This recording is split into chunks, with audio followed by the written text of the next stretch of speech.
বলি ওয়ান্তে আননি আ, এটা বলি যদি ওয়ান্তে নে আইনা বলি যদি বলি ওয়ান্তে নে আ, তখন কি এই তফাৎটা একটু ধরতে হবে।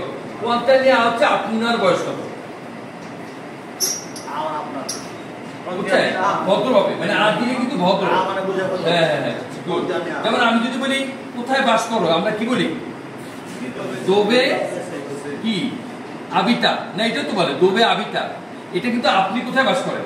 আর যদি বলে এইভাবে দোবে আবিতাই, তাহলে কি তুমি কোথায় বাস করো, তখন কিন্তু অটোমেটিক তুমি কোথায় বাস করো, উত্তর কিন্তু একই, আবিত আ চাপাই, এইভাবে। ঠিক আছে, এই একটু ইয়া বুঝতে হবে, কারণ ওরা আপনি গুলো তো বলতে পারে, বেশিরভাগ তুমি গুলিই বলে, ওদের মধ্যে ভদ্রতা নেই। দেখছি ইউরোপিয়ানরা তুমি বলে, বইয়ের ভাষায় কিন্তু ঠিকই আছে শুদ্ধতা, তোরা একটু প্রয়োগ করে, বলো না আমরাই অনেক সিনসিয়ার বাংলা ভাষায়, তুমি আপনি বয়স বুঝা শ্রদ্ধা করে কথা বলি, বরং ওরাই বলে নাকি বেশিরভাগ দেখছি তুমি করে বলে, তুই করে।